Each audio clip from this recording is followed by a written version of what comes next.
Boa noite.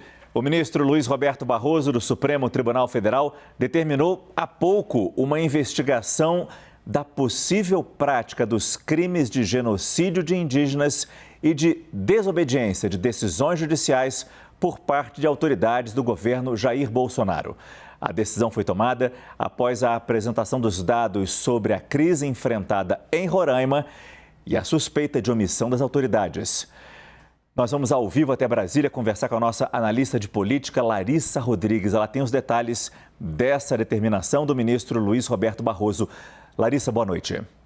Oi, Márcio. Boa noite para você e para quem acompanha a gente. Nessa decisão, o ministro do STF ainda determinou que o governo Lula, que o atual presidente da República, retire garimpos ilegais em áreas indígenas e ainda deu um prazo. Em 30 dias, o atual governo federal precisa apresentar um cronograma para saber como que essa determinação da retirada dos garimpeiros vai ser executada. Não foi divulgado, ainda não se sabe quais autoridades que serão incluídos nessas investigações. Mas, durante essa decisão, o ministro cita algumas coisas em referência, inclusive, ao antigo governo de Jair Bolsonaro. Na decisão, por exemplo, o ministro do STF fala que há demonstração de quadro de absoluta insegurança dos povos indígenas e ainda sugere uma ocorrência de, vou abrir aspas, ação ou omissão parcial ou total por parte de autoridades federais que agravaram a situação. Ao todo, o ministro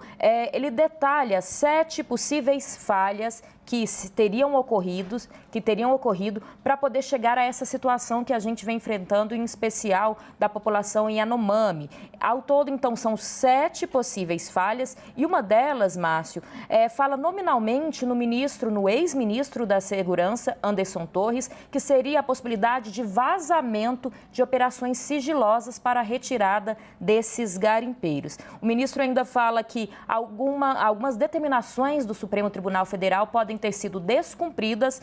Para essas determinações previam a segurança desses povos indígenas e que pode, abre aspas, guardar parcial relação com a grave crise humanitária na terra indígena Yanomami. Márcio. É um desdobramento muito grave. A Larissa nos ajudou a trazer nessa abertura, nesse começo do CNN Prime Time, um resumo bastante fiel do que é essa determinação do ministro Luiz Roberto Barroso, mas a possibilidade de uma investigação de crime de genocídio por si só já é bastante grave. A gente vai voltar a falar sobre esses desdobramentos, sobre essa abertura de investigação no Supremo Tribunal Federal por possibilidade de crime de genocídio do governo Jair Bolsonaro contra a população Yanomami, ainda nesta edição do CNN Prime Time.